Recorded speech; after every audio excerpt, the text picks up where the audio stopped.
Aruna Begum inner কথা শুনে হাসে। অরুণা বেগম জানে অরণ্য কখন ইনার সাথে খারাপ ব্যবহার করবে না। অরুণা বেগম বলে, ইয়ানা, দেখবি তুই সুখী হবি রে মা। তোর মামনির দোয়া সব সময় তোর সাথেই থাকবে। আমি জানি মামুনি, তবে তোমাকে অনেক মিস করছি, বড্ড বেশি মিস করছি মামুনি। তোকেও আমার অনেক মিস করছি আনা। আর আজকের অরণ্য আমাদের নিজেই দাওয়াত করেছে তোদের বউ ভাতের অনুষ্ঠানে জয়েন করার জন্য। রাতে তোর সাথে দেখা হবে আমাদের ইয়ানা। চৌধুরী পরিবারকে এই বাড়িতে আসার জন্য অরণ্য নিজে দাওয়াত করেছে। সেটা শুনে ইনায়া চমকে যায়। যে অরণ্য চৌধুরী পরিবারের নামও শুনতে পছন্দ করে না, সেই অরণ্য তাদের বৌভাতের অনুষ্ঠানে দাওয়াত দিয়েছে। অরণ্য মনে আসলে চলছেটা কি? ও কি এই বাড়িতে সবাইকে ডেকে নিয়ে অপমান করতে চায়? কিন্তু ইনায়া কখনো সেটা হতে দেবে না। ফোনের অপর পাশ থেকে ইনার কোনো রিপ্লাই না পেয়ে অরুণা বেগম বলেন, কি হয়েছে ইয়ানা, হঠাৎ করে এমন চুপ হয়ে গেলি কেন? না কিছু না মামুনি। আচ্ছা, অরণ্য কখন তোমাকে ফোন করে ইনভাইট করেছে? সকালের দিকে ফোন করে বলেছে তোর আর অরণ্যর বউ ভাতের অনুষ্ঠান হবে আজকে, সেখানে যাতে আমরা সকলেই উপস্থিত থাকি। ইনা কথাটা শুনে স্বাভাবিকভাবে হাসে। এরপর অরুণা বেগমের সাথেও অল্প কিছুক্ষণ কথা বলে। ইনা ফোন রেখে পেছনে ফিরে তাকিয়ে দেখে অরণ্য রুমে এসেছে। ইনা যায় অরণ্যর কাছে আর ওর সামনে দাঁড়িয়ে জিজ্ঞেস করে, সমস্যা কি আপনার? কি করতে চান আপনি? চৌধুরী পরিবারের সকলে আপনার শত্রু, তাহলে ওদের কেন বৌভাতের অনুষ্ঠানে ইনভাইট করেছেন আপনি? আপনি আপনার মনে কি চলছে অরণ্য? অরণ্য হেসে জবাব দেয়, সবসময় তো রেখে কথা বলেন কেন আপনি? আমি আপনার শত্রু হই, তার সাথে জামাইও হয়। জামাইয়ের সাথে ভালোবেসে কথা বলতে হয়, তাকে সম্মান করতে হয়। অরণ্য, একদম কথা ঘোরানোর চেষ্টা করবেন না। যা জিজ্ঞেস করছি তার উত্তর দিন। বলুন, চৌধুরী পরিবারের সবাইকে কেন ইনভাইট করেছেন আপনি? একটা কথা ভালো করে শুনে রাখুন অরণ্য, আপনার জন্য যদি আমার মামুনি বা ভালো বাবার কোনো ক্ষতি হয় না বা অপমান হয়, তাহলে কিন্তু এই ইনায়া আপনাকে খুন করে ফেলবে। ইনার খুন করার কথা শুনে অরণ্য ভাবে মানুষের বউরা তাদের জামাইকে একটু পরপর কিস করতে চায়, আর বউ তাকে কথায় কথায় খুন করতে চায়। আম্মু গো, কোন চলত মেয়ের সাথে আমার বিয়ে দিয়ে দিলে? নাতি নাতির মুখ না দেখে নিজের ছেলের মরামুখ তোমাকে দেখতে হবে। অরণ্যের কোনো জবাব না পেয়ে ইনা আবার জিজ্ঞেস করে, কি সমস্যা আপনার? উত্তর দেন না কেন? আরে জল্লাদ বউ থুকো, মিসেস ইনায়া শান্ত হয়ে যান। শুনুন, চৌধুরী পরিবারের সাথে আমার শত্রুতা অবশ্যই আছে, কিন্তু ওনারা আপনার পরিবার। মেয়ের বউ ভাতে যদি তার পরিবারে কেউ না আসে, তাহলে বিষয়টা খারাপ দেখা যায় না? যার জন্য ওনাদের আমন্ত্রণ জানাতে হয়েছে। সত্যি বলছেন? তিন সত্যি আমার বউ, বিশ্বাস করেন? অরণ্য কথা শুনে এনে বিশ্বাস হয় কোনো জানি। অরণ্য কথা এখন অবিশ্বাস করতে ইচ্ছা করে না তার। অরণ্যর আয়নার সামনে দাঁড়িয়ে নিজের চুল ঠিক করতে থাকে আর বলে, আজকে আমাদের বউ ভাতের অনুষ্ঠান, তাই দয়া করে রেডি থাকবেন। আর অনুষ্ঠানে কোনো ঝামেলা করবেন না, কারণ সেখানে অনেক মিডিয়া আর আপনার পরিবারের লোক থাকবে। অরণ্য, আপনার কথা কি মানে? আমি কি ঝামেলা করেছি? ইনার কথা শুনে অরণ্য পিছনে ফিরে ইনার দিকে তাকিয়ে বলে, না, আপনি ঝামেলা করেন না, বরং নিজের স্বামীর খুন করেন। যদি সত্যি আপনাকে কোনো খুন করে ফেলতাম? খুন যদি আপনি করেন, তাহলে অরণ্য রাজ চৌধুরী খুশি মনে তা গ্রহণ করতে রাজি। এসব সস্তার ডায়লগ অন্য মেয়েকে দিয়ে তাকে ইমপ্রেস করার চেষ্টা করবেন, বাট এই ইনায়াকে না। আপনাকে চান আমি অন্য মেয়ের সাথে এমন মিষ্টি মিষ্টি কথা বলি? শুনুন অরণ্য রাজ চৌধুরী, আপনি মেয়েদের সাথে মিষ্টি করে কথা বলেন বা তিতা করেই বলেন, সেটা নিয়ে এই ইনায়ার কোনো মাথা ব্যথা নেই। ইসলামের 4টা বিয়ে জায়েজ আছে। আপনার যদি খুব শখ থাকে তাহলে 4টা কেন, এর বেশিও করতে পারেন। এই ইনায়া আপনাকে অনুমতি দিয়েছে। ইনার কথাটা বলে রুম থেকে বের হয়ে যায়। অরণ্য নিজের কপালে হাত দিয়ে একটা চুমু খায়। কপাল করে একটা বউ পেয়েছে সে। বিয়ের পরের দিন সকালে নিজের স্বামীকে 4 বিয়ে করার পারমিশন দিয়ে দেয়। বাংলাদেশ সরকারের কাছে আবেদন জানাই, এমন বলছে না ঘরে ঘরে দেয়, আমি একা কেন সহ্য করব? সময় বিকেল 5টা। অরণ্য রাজ চৌধুরী বাড়িতে আজ অনেক মেহমান এসেছে। অনেক মিডিয়া, বড় বড় শহরের ব্যবসায়ী সকলে উপস্থিত হয়েছে। ইনায় ওর রুমে বসে আছে। অরণ্যর পরনে একটা সাদা পাঞ্জাবি আর পায়জামা। উপস্থিত সকলের সামনে অরণ্য বেশ ভালো করে কথা বলছে, তবে এখন সকলে ইনায়াকে দেখতে চায়। মিডিয়ার লোকও অরণ্য আর ইনায়াকে একসাথে দেখতে চায়। অরণ্য সিঁড়ি দিয়ে উপরে উঠে যায়, নিজের রুমের সামনে দাঁড়িয়ে দরজা নক করে। অরণ্য বলে, ইনায়া, আপনি কি রেডি হয়েছেন? আমি কি ভেতরে আসবো? আসেন। ইনার জবাব পেয়ে অরণ্য ভেতরে ঢুকে যায়। সেখানে খাটের উপর নতুন বউয়ের মতো করে বসে আছে ইনায়া। পরনে তার সাদা শাড়ি, মাথায় টিকলি, শরীরে সিম্পল সাজ। এতে যেন ইনায়াকে অসম্ভব সুন্দর লাগছে। অরণ্য নিজের চোখ সরাতে পারছে না ইনায়ার থেকে। প্রায় 2 মিনিট তাকিয়ে থাকে ইনায়ার দিকে। এরপর অরণ্যের হুঁশ ফিরে আসে। সে ইনায়ার বেডের কাছে গিয়ে তার হাত বাড়িয়ে দেয়। ইনায়া অরণ্যের হাত ধরে বেড থেকে নামে। অরণ্য বলে, ইনায়া, আমাকে খুন করার জন্য আপনার আর বন্দুকের ব্যবহার করতে হবে না।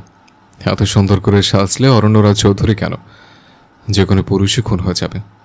অরণ্যর কথা শুনে ইনার রাগ না বরং লজ্জা লাগছে। তবে সে কোনো কথা বলে না। অরণ্য ইনার হাত ধরে নিচে নিয়ে যায়। তারা যখন সিঁড়ি দিয়ে নিচে নামে তখন সব আরও তাদের উপর পড়ে। মিনের সকলে তাদের ছবি তুলতে বিজি থাকে। অন্যদিকে ইনার বিয়ের অনুষ্ঠানে ইভানও আসে। সে আসতে চায় নাই, বাট অরুণা বেগম জোর করে নিয়ে আসে। ইভান দূরে দাঁড়িয়ে আছে।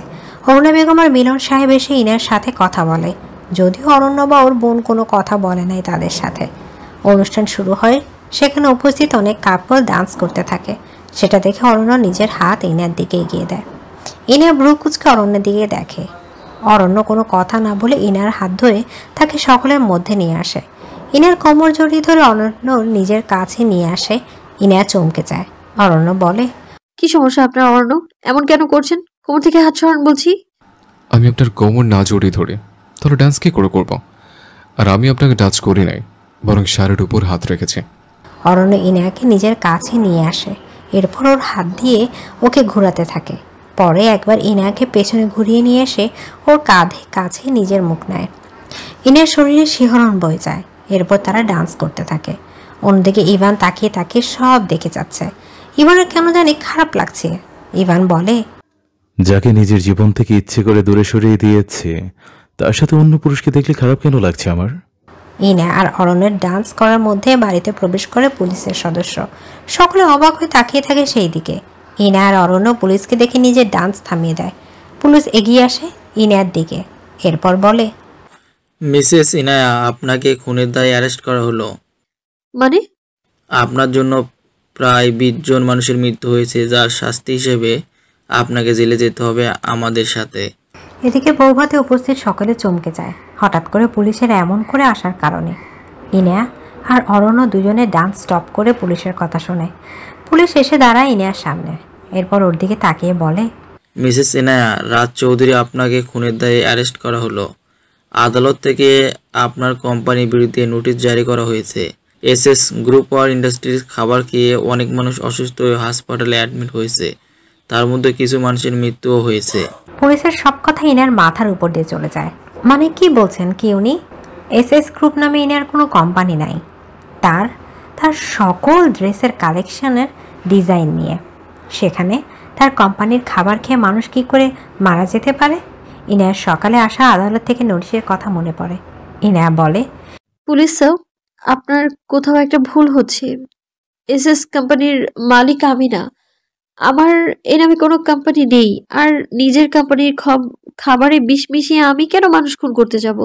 দেখেন মিসেস ইনায়া, এসএস কোম্পানির মালিক আপনি না অন্য কেউ সেটা আমরা জানি না। আদালত থেকে আমাদের অর্ডার এসেছে আপনাকে অ্যারেস্ট করার জন্য। আপনাকে আমাদের সাথে থানায় যেতে হবে। আর কি সত্যি কি মিথ্যা সেটা কোর্টে প্রমাণ হবে। ইনার পুলিশের কথা শুনে অরুণা বেগম আর মিলন সাহেব এগিয়ে আসে। অরুণা বেগম গিয়ে ইনার কাঁধ হাতে রাখে। চোখের ইশারায় ইনাকে শান্ত থাকতে বলে। মিলন সাহেব বলেন, পুলিশ স্যার, আমার অবর্তমানে ইনায়া চৌধুরী গ্রুপ অফ ইন্ডাস্ট্রির এমডির দায়িত্ব পালন করে। আর ইনায়া নিজস্ব একটা বিজনেস আছে, তবে তার নাম এসএস কোম্পানি না। ইনায়ার সাথে বা চৌধুরী কোম্পানির সাথে এসএস কোম্পানির কোনো সম্পর্ক নাই। আদালত থেকে হয়তো ভুল নোটিশ এসেছে। আমার মনে হয় আপনাদের ভালো করে চেক করা দরকার। মিলন সাহেবের কথা শুনে পুলিশ অফিসার নিজের পকেট থেকে একটা কাগজ বের করেন। পুলিশ কাগজটা মিলন সাহেবের হাতে ধরিয়ে দিয়ে বলে, দেখেন স্যার, আমরা পুলিশের লোক। আদালত আমাদের যা আদেশ দিয়েছে সেটা পালন করা আমাদের দায়িত্ব। মিসেস ইনায়া শহরে বড় বিজনেস ওমেন। ওনাকে অ্যারেস্ট করার আগে আমরা সব বিষয়ে ভালো করে তদন্ত করছি। কিন্তু এই কথা একদম সত্যি যে মিসেস ইনায়া এসএস কোম্পানির মালিক। ওনার কোম্পানি খাবার তৈরি না করে বিষ তৈরি করে যা খাওয়ার ফলে মানুষের মৃত্যু ঘটে। মিলন সাহেব নিজের হাতে থাকা কাগজ ভালো করে পড়ে, কিন্তু সেই কাগজে যা আছে সেটা দেখে উনি অবাক। এসএস কোম্পানির মালিক সত্যি ইনায়া। মিলন সাহেব বলে, ইনায়া, এই কাগজের মানে কি? মিলন সাহেব কথা শুনে ইনায়া তার হাত থেকে কাগজ নিয়ে ভালো করে দেখতে থাকে। কাগজে স্পষ্ট লেখা আছে এসএস কোম্পানির বর্তমান মালিক ইনায়া এবং প্রতি বছর এসএস কোম্পানির প্রফিটের টাকা তার ব্যাংক অ্যাকাউন্টে জমা হয়। ইনায়া বলে, ভালোভাবে তুমি বিশ্বাস করো, এই কোম্পানির নাম আমি কখনো শুনিনি, তাহলে এই কোম্পানির মালিক কি করে হতে পারি আমি? আর আমার ব্যাংক অ্যাকাউন্টে এসএস কোম্পানির কোনো টাকা নেই, আমি সত্যি কিছু জানি না আমি এই বিষয়ে। পুলিশ ইনায়ার কোনো কথা শোনে না। সে ইনায়ার হাতে যখন হাতকড়া পরিয়ে দিতে যাবে তখন অরণ্য এসে ইনায়ার হাত সরিয়ে নেয়। অরণ্য শান্ত গলায় পুলিশকে উদ্দেশ্য করে বলে, আরে পুলিশ স্যার, বাসর রাতে আমি নিজের বউকে হাত ধরতে পারিনি, কিন্তু আপনি দেখি আমার আগে আমার বউকে টাচ করার চেষ্টা করছেন। অরণ্যর কথা শুনে ইনায়া ওর দিকে তাকিয়ে দেখে। সত্যি এই দেখতে কি কখনো ভালো হবে না? ইনায়া অরণ্য দিকে রাগি চোখে তাকিয়ে দেখে, কিন্তু অরণ্য একটা ডোন্ট কেয়ার ভাব নিয়ে কথাটা বলে। পুলিশ অফিসার বলে, দেখেন মিস্টার অরণ্যরাজ চৌধুরী, বাসরাতে আপনার স্বামী স্ত্রী কি করেছেন সেই বিষয়ে জানার কোনো আগ্রহ আমার নাই, কিন্তু ইনায়ার বিরুদ্ধে অ্যারেস্ট ওয়ারেন্ট আছে, ওনাকে আমাদের থানায় নিয়ে যেতে হবে। পুলিশ অফিসার, আপনি এমন করে কথা বলছেন যেন এনে আমার না, আপনার বউ। দেখেন, বিয়ে করেছি বউর সাথে থাকার জন্য। এখন যদি বউকে আপনি জেলে তুলে নিয়ে যান তাহলে আমার কি হবে? বউ ছাড়া এক রাতই অরণ্যরাজ চৌধুরী কাটাতে পারবে না। এক দফা এক দাবি, বউ চাই আমার। অরণ্যর কথা শুনে পুলিশ বেশ বিরক্ত হয়। মানে কি বলছে এই লোক? মাথা খারাপ নাকি ওনার? তবে পুলিশের নিজের দায়িত্ব পালন করতে হবে। তারা ইনার হাতে হাত করে পরিয়ে দেয়, এরপর তাকে নিজের সাথে নিয়ে যায়। অরণ্য ইনার দিকে তাকিয়ে হাসতে থাকে। তার মাথায় এখন কি চলছে সেটা কেউ জানে না। ইনা এখন জেলখানায় বসে আছে। শহরের প্রায় প্রতিটা টিভি চ্যানেল তার অ্যারেস্ট হওয়ার কথা জানানো হচ্ছে। ইনা কিছু বুঝতে পারছে না তার সাথে কি হচ্ছে। এই এসএস কোম্পানির মালিক আসলে কে সে সত্যিই জানে না।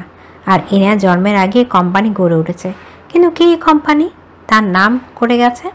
অন্যদিকে অরণ্য তার উকিলের সাথে ইনার বিষয়ে কথা বলছে। অরণ্য নিজের ফোন দিয়ে লোকজনকে ফোন করে। অরণ্য বলে, এসএস কোম্পানির নামে আমার সকল তথ্য চাই, আর এনে কি সত্যি এই কোম্পানির এমডি সে বিষয়ে আমি জানতে চাই। ইনার সাথে দেখা করতে মিলন সাহেব আর অরুণা বেগম আসে। অরুণা বেগম ইনার কাছে এগিয়ে আসে। অরুণা বেগমকে দেখে ইনা কান্না করে দিয়ে বলে, মামনি, সবসময় আমার সাথে এরকমটা কেন হয় মামনি? আমি কি ক্ষতি করেছি কারো মামনি? জীবনে কি সত্যি কখনো সুখ দেখবো না আমি? ইনার কথা শুনে অরুণা বেগম ওর মাথায় হাত রাখে। অন্যদিকে হাসপাতালে প্রায় 100 মানুষ অ্যাডমিট হয়েছে। সকলের অবস্থা খুব খারাপ। এসএস কোম্পানির খাবার খেয়ে অনেক মানুষ অসুস্থ হয়ে গেছে। এর মধ্যে কিছু মানুষের মৃত্যু হয়েছে। দেশের প্রায় প্রতিটা খবরের কাগজে বর্তমানে এসএস কোম্পানির এমন নিউজের কথা বলা হচ্ছে। ইনাকে কালকে আদালতে নিয়ে যাওয়া হবে। হয়তো তার কোম্পানির বিরুদ্ধে যে মামলা হয়েছে তার জন্য তার কঠিন শাস্তি হতে পারে। অরণ্য নিজের রুমে বসে আছে। তার রুমে মন টিকছে না, বারবার ইনার কাছে যেতে ইচ্ছা করছে তার। অরণ্য রুম থেকে বের হয়ে সিঁড়ি থেকে নিচে নেমে যায়। এরপর গাড়ি করে থানার উদ্দেশ্যে রওনা দেয়। ইনার শরীর অনেক টায়ার্ড হয়ে গেছে, যার জন্য সে এখন জেলখানার মধ্যে ঘুমিয়ে আছে। অরণ্য থানার কাছে যায়। সেখানে গিয়ে পুলিশের অনুমতি নিয়ে ইনার সাথে দেখা করে। ইনায় তখন ঘুমিয়েছিল। ইনায় নিচে শুয়ে আছে। অরণ্য তার কাছে যেয়ে সে দেখে ইনায় ঘুমিয়ে আছে। ইনার মুখ দেখে তার বড্ড মায়া হয়। ঘুমিয়ে থাকার কারণে ইনার সামনে থাকা চুলগুলো এলোমেলো হয়ে গেছে। অরণ্য তা কানের পেছনে গুজে দেয়। ঘুমন্তে ইনার মুখের দিকে অরণ্যর ভীষণ মায়া লাগে। কালকে অবধি যে মেয়েটা সুস্থ স্বাভাবিক ছিল, আজ তার অবস্থা কতটা খারাপ হয়ে গেছে। অরণ্য খুব শান্ত স্বরে ইনার নাম ধরে ডাক দেয়, অরণ্য বলে। ইনায়া, এই বউ আমার, উঠুন। ইনার শরীর প্রচুর টায়ার্ড থাকার কারণে সে ঘুমিয়ে যায়।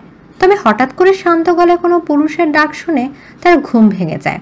ইনায় ধীরে ধীরে চোখ খুলে সামনে দাঁড়িয়ে থাকা পুরুষকে ভালো করে দেখে। সে আর কেউ না, অরণ্য। অরণ্যকে দেখে ইনার চোখ থেকে ঘুম উড়ে যায়। ইনায় উঠে দাঁড়িয়ে যায়। এরপর ইনায়া বলে, অরুণা, আপনি কি করছেন এখানে? আপনার তো এখন বাসায় বসে পার্টি করা উচিত। ফাইনালি আপনার শত্রু এই ইনায়া আপনার জীবন থেকে চলে এসেছে। আর কালকে আমার কেস আদালতে উঠবে। বর্তমানে সকল প্রমাণ আমার বিরুদ্ধে, তাই হয়তো মানুষ খুন করার অপরাধে আমার জেল বা ফাঁসি হয়ে যাবে। ইনায়ের কথা শুনে অরণ্য মনে খারাপ লাগা কাজ করে। কেন যেন ইনায়া চলে যাওয়ার কথা শুনে অরণ্যর কষ্ট হয়। অরণ্য বলে, ইনায় এমন কিছু হবে না আপনার সাথে। আমার শত্রুতা আছে, কিন্তু সেটা শুধু বিজনেসের কারণে। কিন্তু আপনি আমার বিবাহিত বউ, আপনাকে বিপদ থেকে রক্ষা করা আমার দায়িত্ব। কালকে আদালতে সব সত্যি প্রমাণ হবে। কোনো অন্যায় হবে না আপনার সাথে ইনায়া। অরণ্যের মুখে অন্যায় হবে না কথাটা শুনে ইনায়া হাসে। তার জীবনে আর কি ভালো হওয়া বাকি আছে যে সেটা হবে? প্রতিটা মানুষের ধৈর্য ধরার একটা লিমিট আছে। ইনায়ার জীবনে ছোটবেলা থেকেই শুধু দুঃখ পেয়ে এসেছে, সারা জীবনও মনে না হয় তাই পাবে। ইনায়া বলে, জানেন অরণ্য, জন্মের পর থেকে যাকে আমি ভালোবেসে এসেছি, প্রত্যেকটা মানুষ আমার থেকে দূরে চলে গেছে। আমার যখন 5 বছর বয়স, তখন আমার বাবা মারা যায় অ্যাক্সিডেন্টে। এরপর কাজের লোকের পরিচয়ে চৌধুরী বাড়িতে থাকতে হয়। এর কিছুদিন পর মায়ের একটা জটিল অসুখ হয়, যার ফলে মাও মারা যায়। এরপর মামনি আর ভালো বাবা আমাকে বড় করে পড়াশোনা শেখায়। ইনায়া, এমন ভেঙে পড়বেন না। জীবনে যা হয় ভালোর জন্য হয়।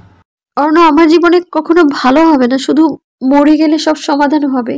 কালকে যদি আদালতে আমাকে খুনের দায়ে ফাঁসি দেওয়া হয়, তাহলে অনেক খুশি হব আমি।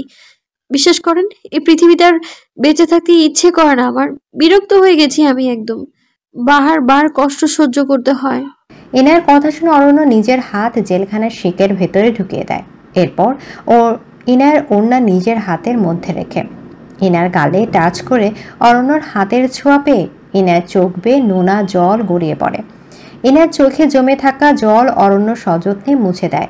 এরপর ইনার দিকে তাকিয়ে অরণ্য বলে, ইনায়া, প্রতিটি মানুষের জীবনে কষ্ট থাকে, শুধু সবাই প্রকাশ করতে পারে না।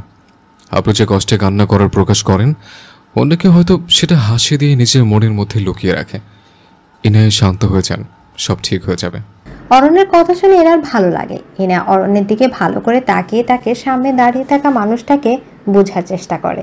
অরণ্যর প্রতিটা কেয়ার ইনার ভালো লাগছে।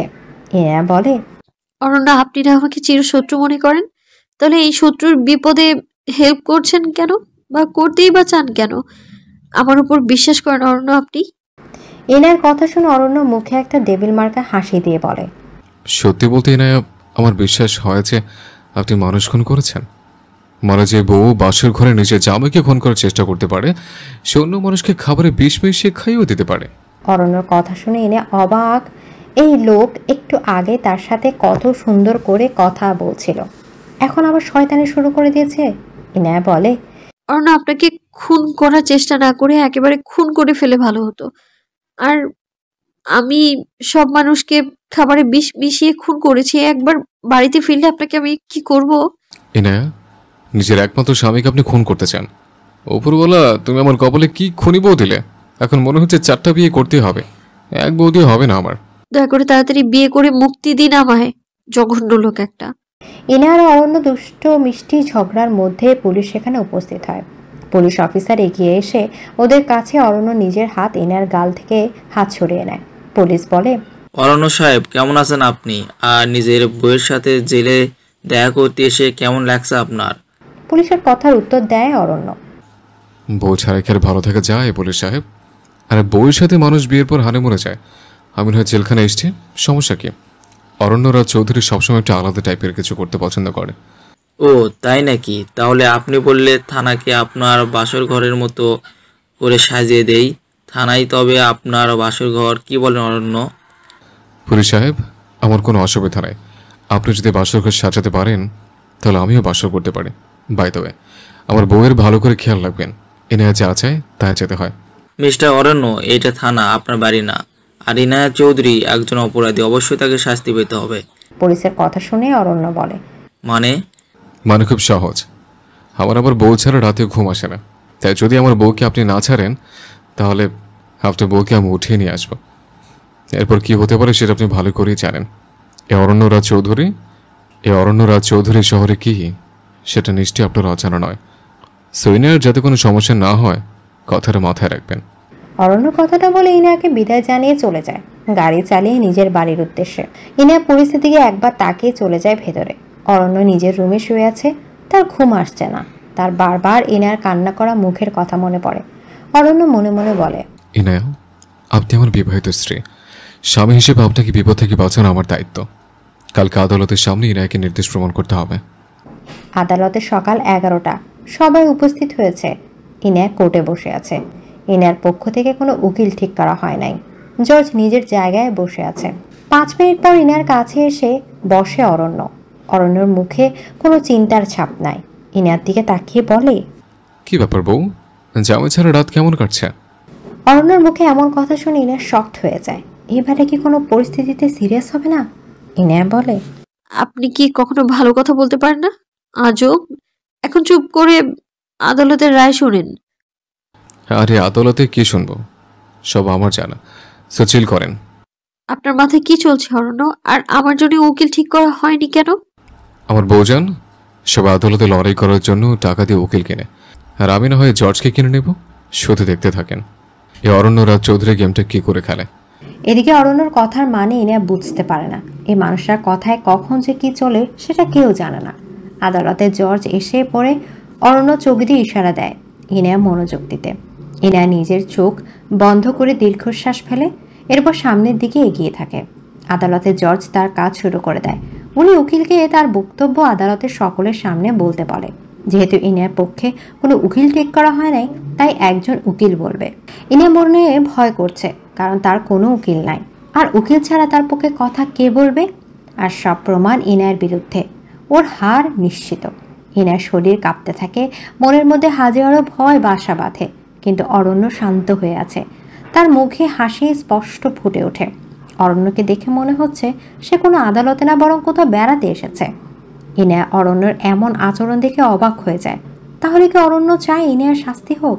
খাবারে বিষ মিশিয়ে মেরে ফেলার যে মিথ্যা অপবাদ দেওয়া হয়েছে, তার পেছনে অরণ্যর কোনো ভূমিকা আছে কি? অরণ্য ইনায়াকে শত্রু মনে করে, তার জন্য কি অরণ্য ইনায়ার নামে মিথ্যা অভিযোগ দিয়েছে? ইনায়া অরণ্য চেহারা দিকে তাকিয়ে কথা সব ভেবে যাচ্ছে। হঠাৎ করে অরণ্য চোখ যায় ইনায়ার দিকে। ইনায়াকে এমন করে তাকিয়ে থাকতে দেখে অরণ্য হাসি মুখে বলে, ইনায়া, আমি জানি আমি অনেক সুদর্শন, আর আপনি আমার বিবাহিত বউ, তাই বলে কি এরকম করে আমার দিকে তাকিয়ে থাকবেন? নিজের বরকে এমন করে নজর দিতে হয় না ইনায়া, পরে শরীর খারাপ করতে পারে। অরণ্য এমন কথা শুনে ইনায়া নিজের চোখ অরণ্যের দিকে সরিয়ে ফেলে। ইনায়া জানে না এই ঘটনার পেছনে আসল অপরাধীকে, আর ইনায়ার সাথে কে এমন করেছে। কিন্তু অরণ্য তার সাথে এমন করতে পারে তা ইনায়ার বিশ্বাস হয় না। অরণ্য তার শত্রু, কিন্তু অরণ্য এত খারাপ মানুষও না যে ইনায়ার সাথে এমন কিছু করবে। উকিল ইনায়ার বিরুদ্ধে কথা বলা শুরু করে দিয়েছে, যার জন্য ইনায়া উকিলের কথায় মনোযোগ দেয়। উকিল টেবিল থেকে কিছু কাগজ নিজের হাতে তুলে নেয়, এরপর উঠে দাঁড়িয়ে জর্জের সামনে আসে। উকিল বলে, মাননীয় আদালত, মিসেস ইয়ানা একজন খুনি। বর্তমানে সময়ে সবচেয়ে জনপ্রিয় কোম্পানি এমডি হলেন Mrs Iyana Chowdhury. SS company বিভিন্ন ধরনের খাবার তৈরি করে বিক্রি করে। খাবারের মান উন্নত করার জন্য তারা খাবারে বিভিন্ন ধরনের বিষাক্ত রাসায়নিক পদার্থ মিক্স করে। উকিলের কথা শুনে ইনার ভয় করছে। অরণ্য বুঝতে পারে ইনার মনের অবস্থা। ইনার মনে ভরসা জাগাতে অরণ্য ওর হাত শক্ত করে ধরে। নিজের হাতে কোনো পুরুষের টাচ পেয়ে ইনা চমকে যায়। হাতের দিকে তাকিয়ে দেখে অরণ্যর হাত ধরে আছে। অরণ্য শান্ত স্বরে বলে, ইনায়া, শান্ত হয়ে যান। জীবনের যে কোনো পরিস্থিতিতে শান্ত হয়ে মনের সাহস নিয়ে সমাধান করা উচিত। আপনার দ্বারা যদি কোনো অন্যায় না হয়, তাহলে তার শাস্তি আপনার কখনো হবে না। অরণ্যর কথা শুনে এনার মনে সাহস আসে। সে শান্ত হয়ে উকিলের কথা শুনতে থাকে। উকিল নিজের কথা আবার শুরু করে দেয়। এসএস কোম্পানি নিজের লেভেলের কারণে খাবারে এমন বিষাক্ত পদার্থ ব্যবহার করে, যার ফলে এই খাবার খেয়ে অনেক মানুষ অসুস্থ হয়ে হাসপাতালে অ্যাডমিট হয়েছে। আর এর মধ্যে প্রায় 30 জন মানুষ মারা গেছে, যার জন্য দায়ী মিসেস ইয়ানা চৌধুরী এবং তার কোম্পানির খাবার। উকিল নিজের হাতে রাখা কাগজ জর্জের কাছে দেয়। এরপর ইনায়ার বিরুদ্ধে আরও অনেক কথা বলে। জর্জ কাগজের দিকে ভালো করে দেখে, এরপর সে সামনে বসে অরণ্যর দিকে তাকায়। অরণ্য নিজের চোখ দিয়ে জর্জকে ইশারা দেয়। সেই ইশারা অনুসরণ করে জর্জ মাথা নাড়ায়। অরণ্য আর জর্জের একে অপরের ইশারার বিষয়টা ইনায়া খেয়াল করে। ইনায়া বলে, আপনি জজকে ইশারা দিয়ে কি বলছেন? সত্যি করে বলেন অরণ্য, আপনার মনে কি চলছে?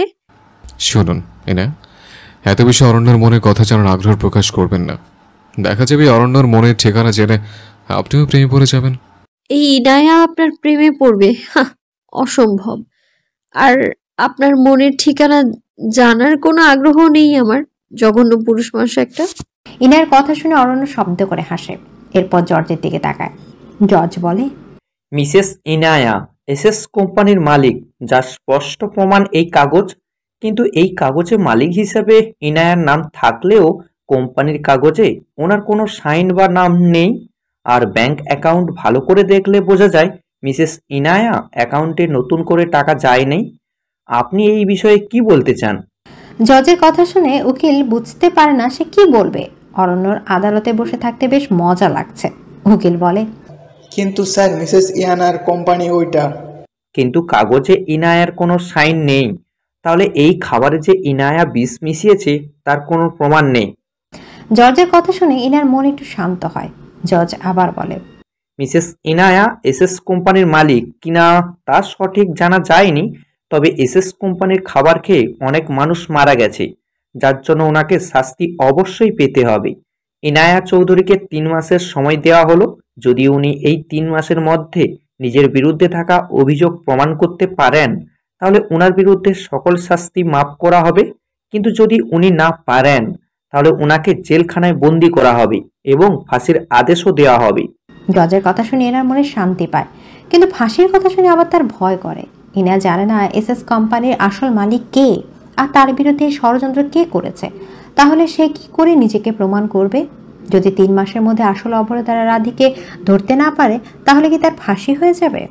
জজ নিজের সিদ্ধান্ত সবাইকে জানিয়ে চেয়ার ছেড়ে চলে যান। কিন্তু ইনা এখনো বসে আছে স্থির হয়ে। অরণ্য পাশ থেকে ইনার দিকে তাকিয়ে চলে যায়। অরণ্য উঠে দাঁড়িয়ে জজের কেবিনের দিকে চলে যায়। জজ সেখানে অপেক্ষা করছিল তার জন্য। অরণ্য বলে, জজ সাহেব, দারুণ সিদ্ধান্ত নিয়েছেন আপনি, কিন্তু 3 মাস পর যদি ইনায় সব প্রমাণ করতে না পারে তাহলে কি তার ফাঁসি হয়ে যাবে? দেখেন মিস্টার অরণ্য, আমার কাছে এই সিদ্ধান্ত নেওয়া ছাড়া আর কোনো উপায় ছিল না। ইনায়া নির্দোষ সেটা আমি জানি, কিন্তু সকল প্রমাণ এখন ওর বিরুদ্ধে। যদি ওকে কোনো শাস্তি না দেওয়ার কথা বলা হতো তাহলে সেটা নিয়ে সকলের মনে সন্দেহ জাগতো। সাংবাদিক সহ প্রায় সকলে ইনায়াকে ট্রল করত। কথাটা ঠিক বলেছেন জজ সাহেব। এখন দেখা যাক 3 মাস পর কি হয়। এসএস কোম্পানির আসল মালিককে, তার পরিচয় অবশ্যই জানতে হবে আমাকে। অরণ্য জর্জ অনেক সময় কথা বলে। এরপর অরণ্য আবার ফিরে আসে ইনায়ার কাছে। অরণ্য ইনার কাঁধে হাত রাখে আর বলে, ইনায়া, আমাদের বাড়িতে ফিরে যেতে হবে, চলেন। অরণ্যর কথা শুনে ইনায়া নিজের জগৎ থেকে বের হয়ে আসে। এরপর উঠে দাঁড়িয়ে অরণ্যর দিকে তাকায়। অরণ্য তাকে চোখের ইশারা দিয়ে বাইরে যেতে বলে। ইনায়াও তাই করে। আদালতের বাইরে সাংবাদিকদের ভিড় জমে গেছে। সেখানে সকলে ইনায়াকে বিভিন্ন কথা জিজ্ঞেস করে যাচ্ছে। ইনায়ার ভালো লাগছে না, এসব বিনা দোষে তাকে অপরাধী হতে হয়েছে। অরণ্য ইনায়াকে গাড়িতে নিয়ে উঠিয়ে বসায়। এরপর তারা আদালত থেকে বাড়িতে চলে আসে। ইনায়ার রুমে আসে, কিন্তু তার মনে কোনো আনন্দ নাই, শুধু ভয় আছে। অরণ্য হয়তো বুঝতে পারে ইনায়ার মনের অবস্থা। অরণ্য বলে, ইনায়া যান, ফ্রেশ হয়ে আসেন, আমি আপনার জন্য খাবার নিয়ে আসছি। অরণ্যর কথা শুনে ইনায়া ওয়াশরুমে চলে যায়। এরপর অরণ্য নিচে এসে ইনায়ার জন্য খাবার নিয়ে যায়। ইনায়া ফ্রেশ হয়ে এসে আয়নার সামনে দাঁড়ায়। তার শরীরে অনেক ক্ষত আছে। জেলে যাওয়ার পর তাকে কোনো জামা দেওয়া হয় নাই। সেদিনে বৌভাতে জামাই সে পরে আছে। ভারী গয়নার কারণে তার শরীরে অনেক জায়গা লাল হয়ে গেছে। আয়নার সামনে দাঁড়িয়ে এনে নিজের শরীর ভালো করে দেখতে থাকে। তার শরীর ক্ষত হয়ে আছে, লাল দাগ হয়ে গেছে সম্পূর্ণ শরীরে। অরণ্য খাবার নিয়ে সিঁড়ি বেয়ে উপরে উঠে আসে। রুমে এসে দেখি ইনা আয়নার সামনে আছে। অরণ্য রুমে এসে নিজের উপস্থিতি বুঝাতে নক করে দরজার মধ্যে। ইনা পেছনে ফিরে তাকিয়ে দেখে অরণ্য এসেছে। ইনা বলে, রুমের ভেতর আসেন অরণ্য। ইনার সম্মতি পেয়ে অরণ্য রুমের ভেতরে চলে আসে। এরপর নিজের হাতা রাখা খাবার টেবিল রাখে। ইনা এসে বসে টেবিলের কাছে। এরপর খাবার খাওয়া শুরু করে। প্রায় সারাদিন সে না খেয়ে কাটিয়ে দিয়েছে, যার জন্য তার প্রচুর খিদা লেগেছে। ইনার খাওয়ার মাঝে অরণ্য চোখ যায় ওর শরীরে ক্ষত হয়ে যাওয়া লাল দাগের দিকে। অরণ্য বলে, ইনায়া, আপনার শরীরে এত লাল দাগ কি করে হয়েছে? ইনা খাবার খাওয়ার মধ্যে অরণ্য কথা শুনে জবাব দেয়, আসলে আমাকে বউ ভাতের অনুষ্ঠান থেকে অ্যারেস্ট করা হয়েছে, যার জন্য বিয়ের গয়না শাড়ি এগুলো পরাই ছিল শরীরে। আর জেলখানায় আমি পোশাক পরিবর্তন করিনি, অনেক ভারী গহনা আর শাড়ি পরে থাকার কারণে এমন লাল দাগ হয়ে গেছে। ইনার কথা অরণ্য বুঝতে পারে। সে গিয়ে মেডিসিনের বাক্স নিয়ে আসে। এরপর ইনার সামনে টেবিলে রাখে আর ইনাকে উদ্দেশ্য করে বলে, ইনায়া, খাবার খাওয়া শেষ করে আপনি ওষুধ লাগিয়ে নেন সারা শরীরে, এরপর ঘুমিয়ে যান। সারাদিন অনেক টায়ার্ড হয়ে গেছেন নিশ্চয় আপনি। অরণ্যর কথা ইনা বাধ্য মেয়ের মতো শুনে খাওয়া দাওয়া শেষ করে। এরপর পাশে থাকা মেডিসিনের বাক্স থেকে ওষুধ লাগাতে থাকে শরীরে। ইনায়া সারা শরীর ব্যথা পেয়েছে, যার জন্য তাকে ওষুধ লাগাতে হবে। কিন্তু অরণ্য পাশে বসে আছে। এখন সে কি করবে? কি করে শাড়ির আঁচল সরিয়ে ওষুধ লাগাবে শরীরে? অরণ্য ইনায়ার অবস্থা বুঝতে পারে, যার জন্য সে বেড থেকে উঠে পড়ে আর বলে, ইনায়া, আমার জরুরি ফোন এসছে, আমাকে যার জন্য বাইরে যেতে হবে। আপনি ওষুধ লাগিয়ে বেডে শুয়ে রেস্ট করেন। অরণ্য কথাটা বলে চলে যায়। ইনায়া নিজের শরীরে ওষুধ লাগাতে থাকে, তবে তার হাত পিঠ অব্দি পৌঁছাতে পারে না। ইনায়া দ্বারা যতটুকু সম্ভব হয়েছে সে ওষুধ লাগিয়ে নেয়। জেলখানায় থাকতে ভালো করে ঘুম হয় নাই, তার জন্য সে বিছানায় শুয়ে পড়ে। অরণ্য প্রায় 2 ঘন্টা পর নিজের রুমে ফিরে আসে। দরজা খুলে রুমে এসে দেখে ইনায়া ঘুমিয়ে পড়েছে। অরণ্য নিজেও কালকে সারা রাত ঘুমাতে পারে নাই, তার জন্য সে সোফায় গিয়ে শুয়ে পড়ে। বিকেল প্রায় 4টা। ইনায়ার ফোনে রিং হচ্ছে, কিন্তু ইনায়ার ঘুমে মগ্ন থাকার কারণে সে শুনতে পায় না। প্রায় অনেক সময় ধরে ফোনের শব্দ করার কারণে ইনায়ার ঘুম ভেঙে যায়। ইনায়া ঘুম থেকে পিটপিট করে চোখ খুলে পাশে থাকা টেবিল থেকে নিজের ফোন হাতে নেয়।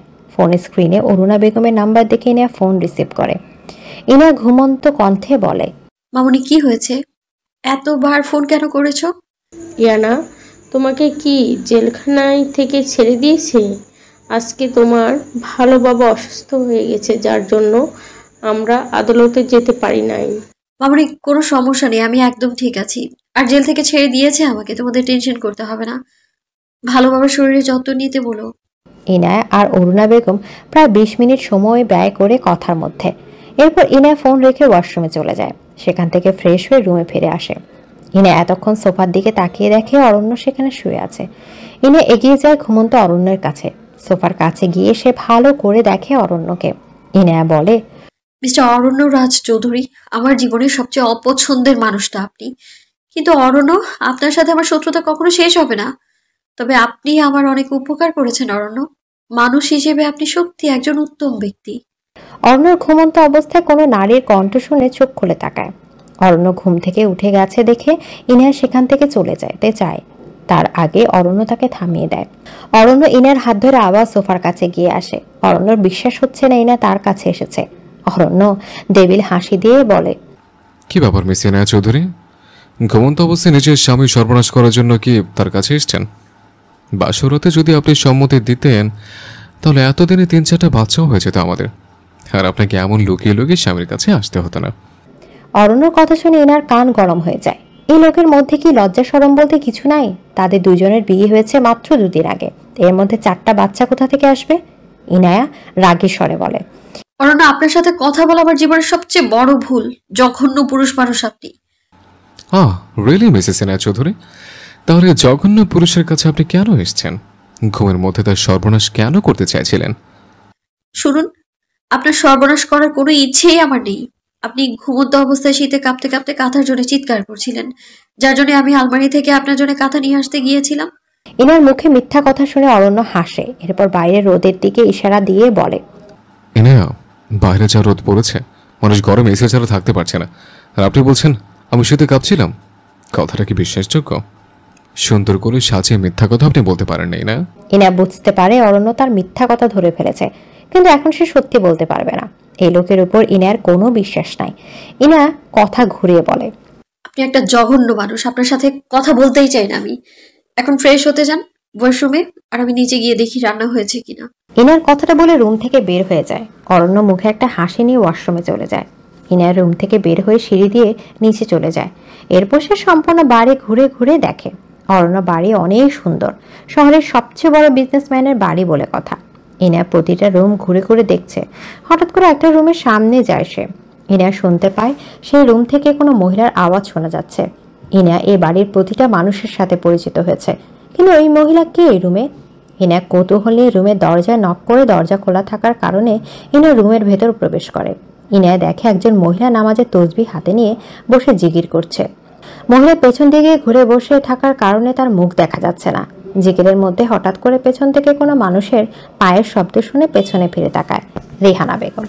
রেহানা বেগম পেছনে ফিরে তাকিয়ে দেখে তার সামনে একটা মেয়ে দাঁড়িয়ে আছে। রেহানা বেগম সামনের দিকে ফিরে আসার কারণে তার চেহারায় ইনা দেখতে পায়। ইনার মনে উনি সেই মহিলা যে তাকে বিয়ের সময় বউ হিসেবে তাকে বরণ করে নেয়। রেহানা বেগম গম্ভীর গলায় বলে, তুমি ইনায়া তাই না? এই বাড়ি নতুন বউ, দ্য গ্রেট বিজনেসম্যান অরণ্য রাজ চৌধুরীর বউ? রেহানা বেগমের কথা শুনে ইনায়া উত্তর দেয়, জি, আমি ইনায়া, অরণ্যের বউ। কিন্তু আপনি কে? আমি রেহানা পারভিন, সাইমার মা। রেহানা বেগমের মুখে সাইমার মা শুনে ইনা অবাক হয়ে যায়। তাহলে কি উনি অরণ্যর মা মানে ওর শাশুড়ি? ইনা আর দেরি করে না, সে তার আঁচল তুলে মাথায় দেয়। এরপর রেহানা বেগমের কাছে সে তার পায়ে সালাম করে। রেহানা বেগম তা দেখে খুশি হয়। উনি ইনায়াকে উঠিয়ে তার মুখ দেখে। ইনা যথেষ্ট সুন্দরী, আর ওর চেহারার মধ্যে অদ্ভুত এক মায়া আছে যা প্রতিটা মানুষকে তার প্রতি মুগ্ধ করে। রেহানা বেগম বলে, মাশাআল্লাহ, কি সুন্দর বউ হয়েছে চৌধুরী বাড়ির। দোয়া করি মা, তুমি সুন্দর করে সাজিয়ে গুছিয়ে সংসার করবে, আর এই চৌধুরী বাড়ির মান সম্মান সব ভালো করে বজায় রাখবে। ধন্যবাদ মা। রেহানা বেগমের সাথে ইনা অনেক সময় কথা বলে। উনি বেশ ভালো আর মার্জিত রুচিসম্মত মানুষ। রেহানা বেগম বেড থেকে উঠে গিয়ে আলমারি থেকে 2 সেট গয়না আর হাতের চুড়ি নিয়ে আসে। রেহানা বেগম গয়নার সেট ইনার হাতে দেয় আর চুড়ি পরিয়ে দেয় ইনার হাতে। ইনা বলে, মা কি করছেন আপনি? আর এই গয়না আর চুড়ি আমায় কেন দিচ্ছেন? এই গয়না এই বাড়ির ঐতিহ্য। চৌধুরী বাড়িতে যারা বউ হয়ে আসে প্রত্যেকে এই গয়না পরে। আর এই চুড়ি যত্ন করে রেখে দিয়েছিলাম আমার ছেলের বউয়ের জন্য। এতদিন পর অরণ্য বিয়ে করে এই বাড়িতে বউ নিয়ে এসেছে, তাই এই চুড়ি তোমাকে দিলাম। কিন্তু মা, আমি এত গয়না দিয়ে কি করব? পরবেই নায়া, বাড়ির বউ সবসময় গয়না পরে সুন্দর করে সেজে থাকে। তোমাকে এই গয়না পরলে অনেক সুন্দর লাগবে। রেহানা বেগমের কথা শুনে ইনা গয়নার বাক্স খুলে দেখে। সেখানে থাকা গয়না অনেক সুন্দর, তার পছন্দ হয়েছে। রেহানা বেগম আর ইনা অল্প সময় কথা বলে। এরপর ইনা আবার অন্য সব রুমে ঘুরতে থাকে। হঠাৎ করে ইনার ফোনে একটা কল আসে। ইনা রিসিভ করে। ইনা বলে, আসিফ, কি জানতে পারছো? ম্যাম, এসএস কোম্পানির ম্যানেজারকে আমি খুঁজে পেয়েছি। সে আপনার সাথে কথা বলতে চায়। আর ম্যাম, আপনার নামে এই কোম্পানির দলিল আছে। কিন্তু আমার নামে এত বড় কোম্পানি কে লিখে দেবে? ম্যাম, আপনার নামে এসএস কোম্পানি লিখে দিয়েছেন আপনার নানা, যিনি 10 বছর আগে মারা গেছেন। আসিফের মুখে নানার নাম শুনে ইনা চমকে যায়। তার নানা 10 বছর আগে তার নামে সম্পত্তি লিখে দিয়েছে। ইনা কথাটা বিশ্বাস হয় না। সে আবার আসিফকে জিজ্ঞেস করে। ইনা বলে, আসিফ, আমার মনে হয় তোমার কোথাও একটা ভুল হচ্ছে। আমার নানা কি করে এসএস কোম্পানির মালিক হতে পারে? ছোটবেলা থেকে আমার নানার বিষয়ে আম্মু কোনো কথা বলেনি আমায়। মৃত্যুর আগেও আম্মু নানা নানুর বিষয়ে আমায় জানায়নি। আমার মনে হয় এইসব কিছুর পিছনে অন্য কারো হাত আছে। ইয়ানা ম্যাম, আমি এসএস কোম্পানির সকল তথ্য চেক করে দেখেছি। এসএস কোম্পানির ম্যানেজারকে কিডন্যাপ করে তার থেকে জানতে পারি এই কোম্পানির আসল মালিক আপনার নানা। উনি মারা যাওয়ার আগে এই কোম্পানি আপনার নামে লিখে দিয়ে গেছে। আসিফ, তুমি কি শিওর? ইয়েস ম্যাম, আমি শিওর। আপনি হলেন এসএস কোম্পানির বর্তমান মালিক। শুধু তাই না, আপনার নানার সকল সম্পত্তির একমাত্র বংশধর আপনি। তুমি ওই ম্যানেজারকে আমার গেস্ট হাউসে নিয়ে যাও, আমি আসছি। আমার মনে হয় ওই ম্যানেজার অনেক তথ্য গোপন করছে। Okay ma'am. ইনা ফোন রেখে দেয়। তার আসিফের কথা বিশ্বাস হচ্ছে না। মানে এটা কি করে সম্ভব? ইনা খুব ছোট থাকতে তার মা মারা যায়, তাই তার মায়ের বাবার বাড়ির বিষয়ে সে কিছুই জানতো না। আর এত বছরে তার নানার বাড়ি থেকে কেউ কখনো তার সাথে দেখা করতে আসে নাই। তাহলে আজ হঠাৎ করে এসএস কোম্পানির মালিক যে কি করে হয়ে যেতে পারে? প্রতিটা ঘটনা ইনার মাথার উপর দিয়ে যাচ্ছে। তাহলে কি তার জীবনের অনেক ঘটনা তার এখনো অজানা? অরণ্য নিজের রুমে বসে ল্যাপটপে কাজ করছিল। প্রায় 2 দিন ধরে তার অফিসে যাওয়া হয় না। অফিসের সকল কাজ তাকে রুমে বসে কমপ্লিট করতে হবে, না হলে বিজনেসে অনেক লস হয়ে যাবে। অরণ্যর কাজের মধ্যে দরজা দিয়ে রুমের মধ্যে প্রবেশ করে ইনা। অরণ্য আর চোখে ইনার দিকে তাকিয়ে দেখে। ইনার মুখে চিন্তা আর হতাশার ছাপ স্পষ্ট ফুটে ওঠে। অরণ্য বলে, কি হচ্ছে আপনার ইনায়া? এত মনোযোগ সহকারে কি ভেবে যাচ্ছেন আপনি? আবার কি নতুন বিপদ এসছে আপনার জীবনে? অরণ্যর কথা শুনে ইনা তার ভাবনার জগৎ থেকে বের হয়ে আসে। ইনা ভ্রু কুঁচকে বিরক্ত হয়ে বলে, অরণ্য, আমার জীবনে ঘুরে যাওয়ার সিডর টর্নেডো যাই হয়ে যাক না কেন, সেই বিষয়ে আপনার জানতে হবে না। নিজের কাজে মনোযোগ দিন আর আমাকে দয়া করে বিরক্ত করা বন্ধ করে দিন। ইনায়া, আপনি কি আমার কোনো কথার সুন্দর জবাব দিতে পারেন না? আর আপনার জীবনে কি চলছে সে বিষয়ে জানার আমার বিন্দু মাত্র আগ্রহ নেই। অরণ্য ইনার সাথে আর কোনো কথা বলে নাই। সে নিজের কাজে সম্পূর্ণ মনোযোগ দেয়। অন্যদিকে ইনায় ওয়াশরুম থেকে ফ্রেশ হয়ে এসে আয়নার সামনে দাঁড়িয়ে রেডি হতে থাকে। ইনার গায়ে হাতে ভারী গয়না ছিল, যা রেহানা বেগম তাকে দিয়েছে। ইনা গয়না খুলতে চায়, কিন্তু তার হাত দিয়ে সেটা সম্ভব হচ্ছে না। ইনা প্রায় 5 মিনিট ধরে গয়না খোলার ট্রাই করছে, কিন্তু সম্ভব হচ্ছে না। অরণ্য নিজের কাজ শেষ করে ল্যাপটপে রেখে ইনায়ার দিকে তাকিয়ে দেখে সে আয়নার সামনে দাঁড়িয়ে নিজের গলা থেকে গয়না খোলার চেষ্টা করছে। অরণ্য ল্যাপটপ রেখে এগিয়ে যায় ইনায়ার কাছে, এরপর বলে, ইনায়া, আমি কি আপনাকে সাহায্য করব? না, দরকার নেই, আমি একা করতে পারবো। আপনি গয়না ভেঙে ফেলবেন। অরণ্য জানে ইনায়া কত জেদি, যদি কোনো কাজ না পারে তবুও কারো কাছ থেকে সাহায্য নেবে না। কিন্তু ইনায়ার প্রবলেম হচ্ছে দেখে অরণ্য নিজেকে আটকে রাখতে পারছে না। সে এগিয়ে দিয়ে ইনায়ার কাছে, এরপর ওর কাঁধে হাত রাখে, সেখানে থাকা চুল সরিয়ে দেয়। অরণ্য খুব ধীরে ধীরে ইনায়ার শরীরে থাকা সকল গয়না খুলে ফেলে। অরণ্য ছোঁয়া পেয়ে ইনায়া নিজের চোখ বন্ধ করে ফেলে। তার শরীরের মধ্যে শান্ত বাতাস বয়ে যায়। ইনায়ার শরীর থেকে সকল গয়না খুলে ফেলার পর অরণ্য বলে, হয়ে গেছে। আর শুনুন মিসেস ইনায়া, এই অরণ্য কোনো জিনিস ভেঙে ফেলে না, বরং তার যত্ন করে আঁকলে রাখতে জানে। ধন্যবাদ অরণ্য। অরণ্য সকল গয়না ইনার হাত দিয়ে যখন চলে যাবে তখন হঠাৎ করে তার চোখ যায় গয়নার দিকে। অরণ্য এত সময় ভালো করে খেয়াল করে নাই গয়নার দিকে। অরণ্য ইনার হাত থেকে গয়না কেড়ে নেয়, এরপর বলে, এই গয়না আপনাকে কে দিয়েছে ইনায়া? এই গয়না শুধু আম্মুর কাছে আছে, আমাদের পারিবারিক গয়না এটা। আমি জানি আপনার আম্মু দিয়েছে আমায় গয়না। ইনার কথা শুনে অরণ্য ওর মুখের দিকে তাকিয়ে থাকে। অরণ্য শান্ত গলায় বলে, আমার মা আপনাকে সত্যি গয়না দিয়েছে ইনায়া, মানে ওনার সাথে আপনার কথা হয়েছে? আচ্ছা, আমার বিষয়ে কি আম্মু কিছু বলেছে? অরণ্যর মুখে এমন কথা শুনে ইনা অবাক হয়। এই প্রথম অরণ্যর কণ্ঠ শুনে ইনার মনে হচ্ছে সে কান্না করে দিতে পারে। ইনা বলে, আপনার মা দিয়েছে। নতুন বউকে মুখ দেখে শাশুড়ি উপহার দিতে পারে, এটা এত অবাক হওয়ার কি আছে? আর আপনার বিষয়ে আম্মু কি বলবে আমাকে? কেন আপনার সাথে কি আম্মুর কথা হয় না? ইনার মুখে অরণ্যর কথা শুনে একটা দীর্ঘশ্বাস পেলে, এরপর শান্ত গলায় বলে, না, কথা বলেন আমার আম্মু আমার সাথে। আসলে কি জানেন, আমি মানুষটা খুব খারাপ, যার জন্য কেউ আমাকে ভালোবাসতে চায় না। আচ্ছা, বাই দ্য ওয়ে, আম্মু আপনাকে গয়না যেহেতু দিয়েছেন, তার মানে ওনার আপনাকে পছন্দ হয়েছে। অরণ্য কথাটা বলে মাথা নিচু করে চলে যায়। ইনা শুধু অরণ্যের মুখের দিকে তাকিয়ে থাকে। তাহলে কি অরণ্যের সাথে তার মা কথা বলে না? কিন্তু কেন? ইনার জীবনে এখন কি হচ্ছে তা সে বুঝতে পারছে না। তবে ইনা তাড়াতাড়ি রেডি হয়ে গাড়ি নিয়ে বের হয়ে যায়। ইনা গাড়ি ড্রাইভ করতে পারে, যার জন্য তার কোনো সমস্যা হয় না। প্রায় 20 মিনিট পর ইনার গাড়ি এসে পৌঁছায় তার গোপন গোডাউনে। ইনা গাড়ি থেকে নেমে দাঁড়ায়, তারপর সে বাড়ির ভেতর ঢুকে যায়। আসিফ এতক্ষণ অপেক্ষা করছিল ইনার জন্য।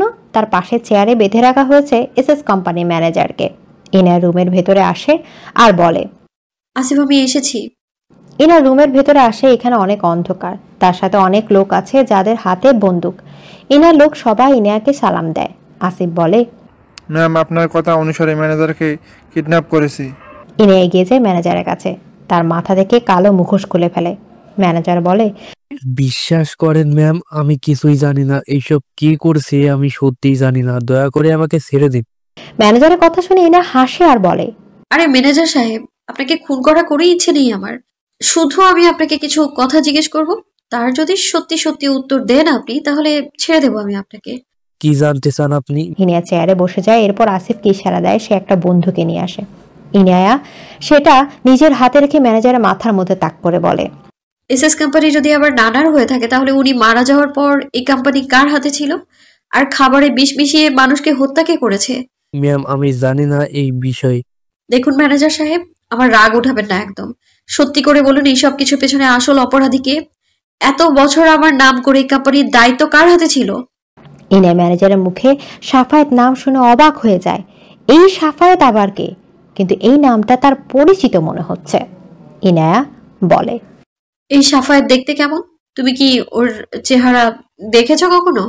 জি ম্যাম, 5 বছর আগের দেখেছেন, কিন্তু এর থেকে ওনার চেহারা আর দেখি নাই, কারণ উনি সবসময় ভিডিও কলে নিজের চেহারা লুকিয়ে কথা বলতেন, শুধু ভয়ে শোনা যেত, আর কোম্পানির সকল টাকা ওনার ব্যাংক অ্যাকাউন্টে যেত। এদিকে সাফায়েত নামটা ইনার অনেক পরিচিত মনে হয়। কোথাও একটা এই নাম শুনেছে সে, কিন্তু মনে করতে পারছে না। ইনা ইশারা দেয় আসিফকে ম্যানেজারকে ছেড়ে দিতে, কারণ ম্যানেজার এর থেকে বেশি কিছুই জানে না। তবে ইনার লোক সবসময় ম্যানেজারের উপর নজর রাখবে। ইনার ভাবনার মাঝে আসিফ ওর সামনে একটা কাগজ নিয়ে আসে, যেখানে কোম্পানির ডিটেলস দেয়া ছিল। ইনা ভালো করে সব দেখতে থাকে। কাগজের মধ্যে একটা ছবি বের হয়ে আসে। ছবির মধ্যে থাকা ব্যক্তির বয়স খুব বেশি না, 30 বছর হবে। তবে ছবির উপর দাগ দেখে মনে হচ্ছে অনেক পুরনো ছবি। ইনা কৌতূহল নিয়ে জিজ্ঞেস করে, আসিফ এই ছবির লোকের নাম কি? আর কোম্পানির কাগজের মধ্যে ওনার ছবি কি করছে? ম্যাম, উনি হলেন সাফাওয়াত ম্যানেজার, যার কথা বললেন, এখন বর্তমানে এসএস কোম্পানির মালিক। আসিফের কথা শুনে ইনা আবার ভালো করে সাফায়েতের ছবি দেখতে থাকে। সাফায়েতকে দেখে ইনার মনে হচ্ছে সে ছোটবেলা থেকেও এই লোকটাকে দেখেছে। ইনা আসিফের সাথে অনেক সময় ধরে কথা বলে। এসএস কোম্পানি আদালতের নোটিশে বন্ধ হয়ে গেছে। ইনা নিজেকে নির্দোষ প্রমাণ করতে হবে আর এসএস কোম্পানির বিরুদ্ধে সকল তথ্য প্রমাণ মিথ্যা প্রমাণিত করতে হবে। ইনা তার কাজ শেষ করে বাড়ি থেকে বের হয়ে যায়। এরপর গাড়ি ড্রাইভ করে বাড়িতে ফিরে আসে। ইনা সিঁড়ি দিয়ে উপরে উঠে যায়। এরপর নিজের রুমে গিয়ে ওয়াশরুম থেকে ফ্রেশ হয়ে আসে। ইনা সম্পূর্ণ রুমে ভালো করে খেয়াল করে দেখে অরণ্য কোথাও নেই। ইনা যাওয়ার আগে অরণ্য রুম থেকে বের হয়ে যায়। এরপর কি আর রুমে ফিরে আসে নাই? ইনা রুম থেকে বের হয়ে যায়, কিন্তু অরণ্য কোথায় চলে গেছে তা সে জানে না। ইনা প্রায় প্রতিটা রুম ভালো করে দেখতে থাকে, কিন্তু কোথাও অরণ্য নাই। এই বাড়িতে মাত্র কয়েকদিন আগে সে এসেছে, তাই বাড়িতে থাকা রুমের বিষয়ে কোনো ধারণা তার নাই। ইনা দেখে একজন কাজের লোক বাড়ির মেঝে পরিষ্কার করছে। ইনা তাকে জিজ্ঞেস করে, আচ্ছা, আপনি কি অরণ্যকে দেখেছেন? উনি কি বাইরে চলে গেছে? ওকে। ইনা কথাটা শুনে কাজের লোককে ধন্যবাদ বলে জানিয়ে চলে যায় অরণ্য রুমের দিকে। অরণ্য সোফায় বসে আছে, তার সামনে ল্যাপটপ, কিন্তু কাজের প্রতি তার কোনো মনোযোগ নাই। ইনা অরণ্যের রুমের দরজার সামনে দাঁড়িয়ে নক করে। এরপর বলে, অরণ্য, আপনি কি রুমের ভেতর? আপনার সাথে আমার জরুরি কিছু কথা বলার আছে। ইনার কণ্ঠ শুনে অরণ্য তার ভাবনার জগৎ থেকে বের হয়ে আসে। অরণ্য দরজার দিকে তাকিয়ে দেখে ইনায় দাঁড়িয়ে আছে। অরণ্য বলে, ভেতর আসেনি না? অরণ্যের সম্মতি পেয়ে ইনায় রুম থেকে চলে আসে। এরপর সে এসে অরণ্যের পাশে বসে। অরণ্য ইনায়ের সাথে কোনো কথা বলে না, তবে ইনায় বলে, কি হয়েছে? আপনার মুখে হাসি নেই কেন? এমন দেবদাস হয়ে বসে আছেন কেন? আপনার কি মন খারাপ? আমার যদি মন খারাপ হয় তাহলে আপনার কি না? আমি আপনার শত্রু, তাই শত্রু মন খারাপ হলে খুশি হওয়ার কথা আপনারই না। রুমে যান, বাড়ি থেকে এসছেন, আপনি রেস্ট নেন। অরণ্যের মুখে বাইরে যাওয়ার কথা শুনে ইনা যথেষ্ট অবাক হয়, কারণ অরণ্য রুম থেকে বের হয়ে যাওয়ার পর ইনা বাইরে গিয়েছিল। ইনা বলে, আমি যে বাইরে গিয়েছি সেটা আপনি কি করে জানতে পারলেন? আর আপনি আমার শত্রু সেটা আমি জানি। আপনার জন্য আমার মনে কেন কষ্ট হয় না? ও রিয়েলি মিসেস ইনায়া চৌধুরী, তাহলে এখানে কেন এসছেন? মিথ্যা কথা বলে নিজের মনকে সান্ত্বনা দেওয়ার ভুল চেষ্টা করে কি খুব দরকার আছে? এত তাড়াতাড়ি রাগ করলে কি হয় মিসেস ইনায়া? অরণ্যর কথা শুনে ইনা ভ্রু কুঁচকে ইনার দিকে তাকায়। এই রুমে আসা তার ভুল হয়েছে। ইনা অরণ্যকে চলে যাচ্ছে কথাটা বলে সোফা থেকে উঠে যেতে চায়, তখন অরণ্য ওর হাত ধরে ফেলে। ইনাকে আবার সোফার কাছে এনে বসিয়ে দেয়। অরণ্য বলে, আরে অরণ্য অনেক খারাপ মানুষ, তার সাথে কেউ থাকতে চায় না, কিন্তু অরণ্য কি এতই খারাপ যে সবাই ওকে ঘৃণা করে? অরণ্যর কথা শুনে ইনা খুব মায়া হয়। তার মুখের দিকে তাকিয়ে অরণ্যর মুখ লাল হয়ে গেছে। অরণ্য চোখ লাল হয়ে গেছে, ওর চোখে পানি জমে গেছে। ইনা এর কারণ বুঝতে পারে না। ইনা বলে, কি হয়েছে আপনার অরণ্য? এমন করে কথা কেন বলছেন? আর কে আপনাকে ঘৃণা করে? আপনি একটু রাগী কিন্তু খারাপ না অরণ্য। ইনা কথাটা বলে অরণ্যর হাত ধরে এরপর অরণ্যের চোখ দিয়ে বেয়ে আসা জল মুছে দেয়। অরণ্য বলে, আমার মা আমাকে ঘৃণা করে না। উনি ছোটবেলা থেকে আমার সাথে ভালো করে কথা বলেন না, আমার সাথে রাগ করে রুম থেকে বের হন না। আমার বোনও বেদিস থাকে অনেক সময়। আমি কি এত খারাপই না? অরণ্য, আপনি অনেক ভালো একজন মানুষ। আপনার মা আপনাকে ঘৃণা করে না। উনি হয়তো আপনার উপর রাগ করে আছেন। কোনো মা তার সন্তানকে ঘৃণা করতে পারে না। আমি বলছি আপনি অনেক ভালো মানুষ। আমার অরণ্য কখনো খারাপ হতেই পারে না। ইনা কথা শুনে অরণ্য ওকে জড়িয়ে ধরে। ইনাও অরণ্যকে জড়িয়ে ধরে। ইনা এতদিন বুঝতে পারে অরণ্য সকলের সামনে অনেক রাগী ভাব নিয়ে থাকলেও ও বাড়িতে সে খুব সাধারণ জীবনযাপন করে হাসি খুশি থাকে। এদিকে রাত প্রায় 9টা। ইনা নিজের রুমে বসে আছে, তার হাতে এসএস কোম্পানির কাগজ। দুপুরে আসিফ তাকে যে এসএস কোম্পানির ইনফরমেশন দিয়েছে তার জগৎ বেশ মনোযোগ সহকারে তার কাগজ দুপুরে আসিফ তাকে যে এসএস কোম্পানির ইনফরমেশন দিয়েছে তার কাগজ বেশ মনোযোগ সহকারে দেখে যাচ্ছি না। সাফায়েত নামটা যখন থেকে শুনেছি না তখন থেকে তার মনে হচ্ছে যে নামটা তার বড্ড বেশি পরিচিত, কিন্তু ইনা স্মৃতিচারণ করতে পারছে না এই মানুষটা আসলে কে। ইনা হঠাৎ করে কি যেন মনে হয়। সে হাতে থাকা কাগজ রেখে পাশে থাকা টেবিল থেকে ফোন হাতে নেয়। ফোনের কল লিস্টে গিয়ে অরুণা বেগমের নাম্বারে কল দেয়। অরুণা বেগম ফোন রিসিভ করে ইনা উদ্বেগ প্রকাশ করে বলে, মামনি, তোমার কি সাফায়েত নামে কোনো পরিচিত লোক আছে? আচ্ছা, আমার আত্মীয় স্বজনের মধ্যে কি সাফায়েত নামের কোনো লোক আছে?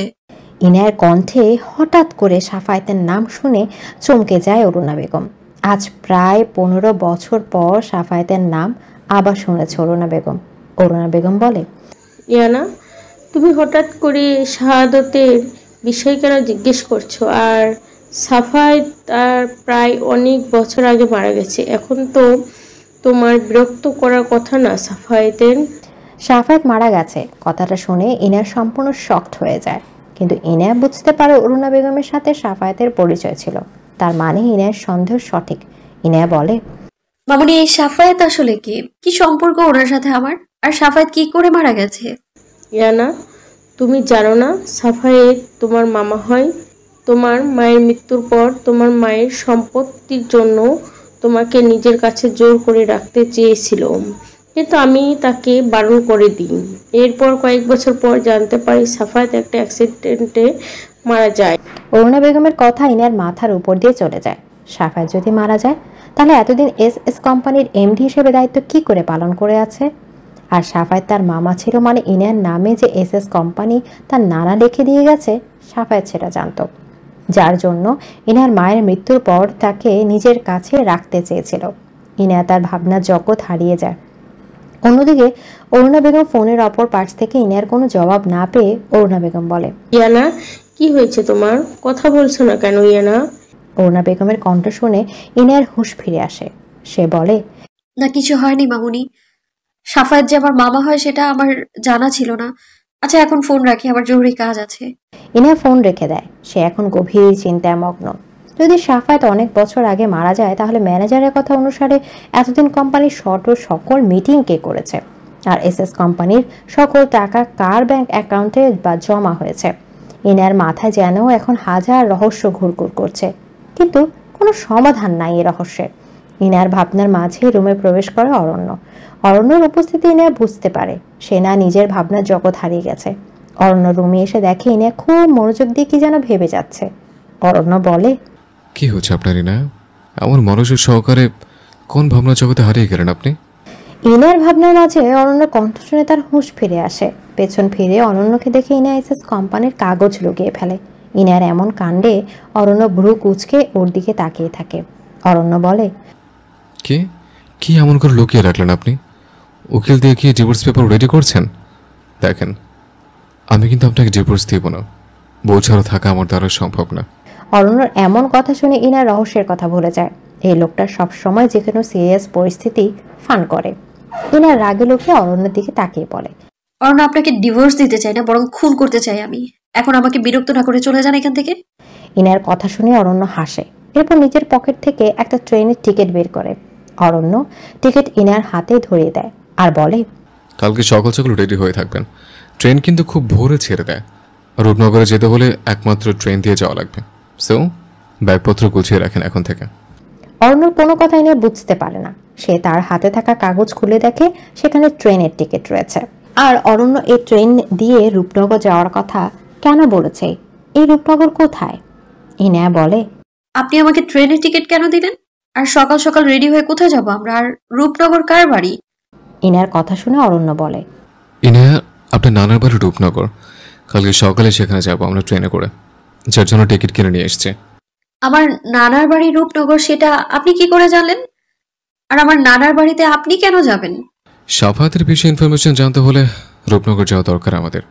আর এসএস কোম্পানির আসল মালিক মানে আমার নানার মৃত্যু বা অন্য সব ঘটনার বিষয়ে জানতে হলে রূপনগর যেতে হবে। 3 মাস পর আদালতের রায় দিবে। তখন যদি নিজেকে নির্দোষ প্রমাণ করতে না পারেন তাহলে কিন্তু ফাঁসি হয়ে যাবে আপনার। চৌধুরী বাড়িতে সকলে ডিনার করার জন্য টেবিলে উপস্থিত হয়। অরুণা বেগম রান্নাঘর থেকে খাবার নিয়ে এসে টেবিলে সাজিয়ে রাখে। মিলন সাহেব খাবার খাওয়া শুরু করে দেয়। ইভান সিঁড়ি দিয়ে নিচে নেমে আসে, এরপর টেবিলে বসে যায়। ইভান খাবার খাওয়া শুরু করে দেয়। মিলন সাহেব বলেন, ইভান, বিদেশ থেকে ফিরে তোমার পরিকল্পনা কি? ইনার বিয়ে হয়ে গেছে, তোমার জীবন থেকে সকল সমস্যা দূর হয়ে গেছে। এখন তোমার এই দেশে বা এই বাড়িতে থাকতে কোনো সমস্যা নেই নিশ্চয়ই। মিলন সাহেবের কথা শুনে ইভান খাবার খাওয়া বন্ধ করে দেয়।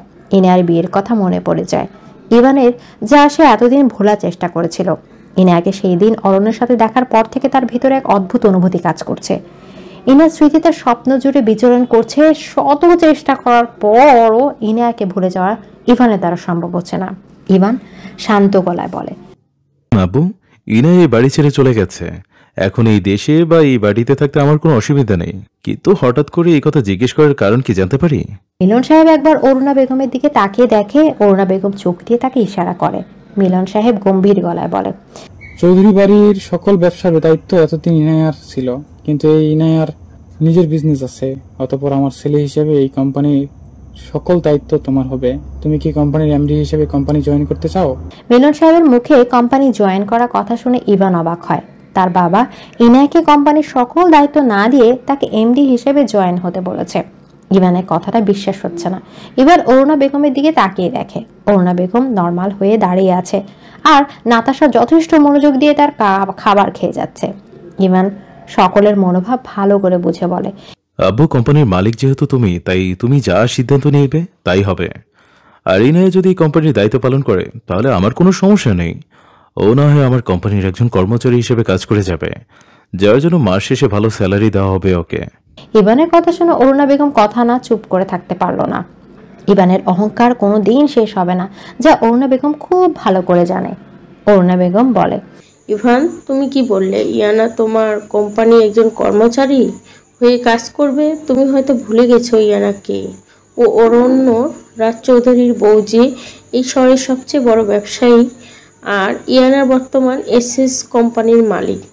তাই তোমার কোম্পানির চাকরি করার দরকার নেই ইয়ানার। অরুণা বেগম বেশ গর্বের সহকারে ইভানের সামনে ইনায়ার প্রশংসা করে। ইভানের রাগ হয়। তার মায়ের কথা শুনে সে রাগে চোখে অরুণা বেগমের দিকে তাকিয়ে বলে, আম্মু, তোমার মুখে কি ইনায়ের সুনাম ছাড়া কোনো কথা আসে না? আর ও অরণ্যের বউ হয়ে গেছে বলে কি এখন ওকে মাথায় তুলে নাচতে হবে আমার? অরণ্য আমাদের শত্রু, ওর সাথে তুমি ইনায়ের বিয়ে দিয়ে তুমি ভুল করেছ। অরণ্য আমাদের শত্রু না, এই বাড়ির ছেলে। এই চৌধুরী বাড়ির ওপর তোমার যতটুকু অধিকার আছে অরণ্যর ঠিক সমান অধিকার আছে। আর অরণ্য যথেষ্ট ভালো আর ভদ্র ছেলে, ওর সাথে ইয়ানা সুখে থাকবে। আম্মু, তোমার কাছে নিজের ছেলেকে না অন্য সবাইকে ভালো লাগে। মাঝে মধ্যে মনে হয় তুমি আমার না বরং শত্রু। এদিকে ইনায়া অবাক চোখে অরণ্যের দিকে তাকিয়ে থাকে। সাফায়েতের কথা অরণ্য কি করে জানে?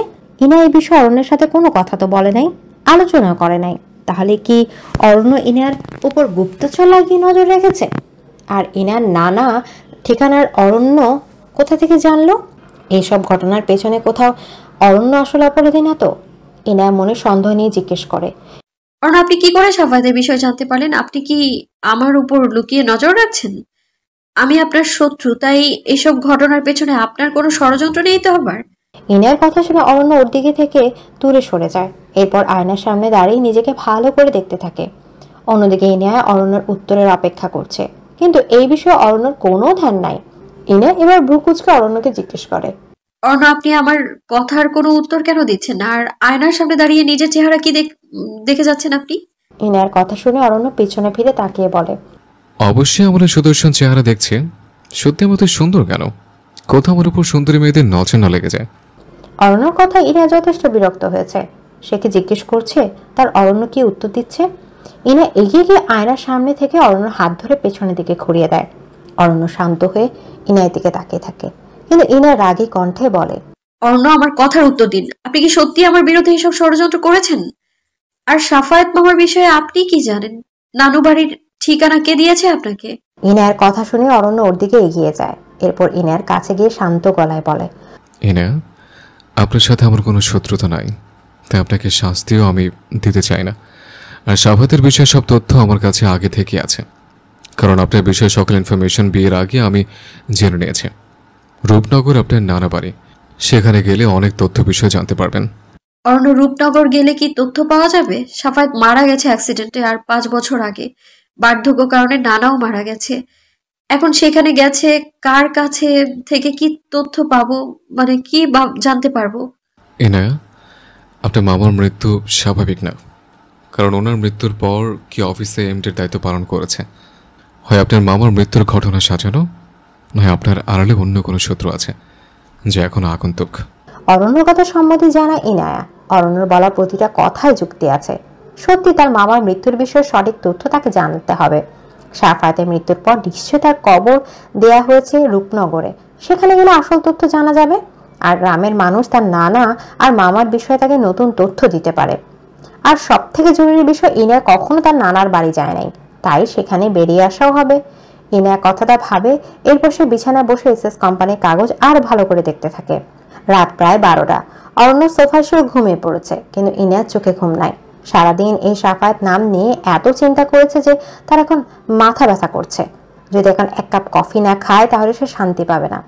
ইনা বিছানা ছেড়ে উঠে দাঁড়ায়, এরপর ধীরে ধীরে দরজা খুলে রুম থেকে বের হয়ে যায়। ইনা সিঁড়ি দিয়ে নিচে নেমে যাওয়ার সময় অনুভব করে তার পেছনে একজন মানুষের ছায়া আসছে। ইনা ভয় পেয়ে শুকনো ঢোক গিলে সে অতি সাবধানে সিঁড়ি দিয়ে নিচে নেমে যায়। ইনা দেখে সেই মানুষ সিঁড়ি দিয়ে তার সাথে নেমে আসছে। ইনা একটু দাঁড়িয়ে নিজেকে শান্ত করে, এরপর পেছনে ফিরতে গেলে সে কারো বুকের সাথে ধাক্কা খায়। ইনার চোখ খুলে দেখে তার সামনে অরণ্য দাঁড়িয়ে আছে। অরণ্য, ইনা কি করছেন আপনি এত রাতে এখানে? না, আপনি তাহলে কি এতক্ষণ আপনি আমার পেছনে এসেছিলেন? আমি আসলে আমার ঘুম আসছিল না, তাই চোখ বন্ধ করে শুয়েছিলাম। তখন আপনাকে রুমের দরজা দিয়ে বেরিয়ে যেতে দেখলাম, যার জন্য আপনার পেছনে এসছে। ওহ, আমি আরো ভয় পেয়ে গিয়েছিলাম। ইনা কথাটা বলে সামনের দিকে এগিয়ে যায়, কিন্তু তার ভয় করছে একা যেতে। ইনা আবার ফিরে আসে অরণ্যর কাছে, ওর হাত ধরে বলে, চলো না কফি খেয়ে, আমার অনেক মাথা ব্যথা করছে, প্লিজ চলুন।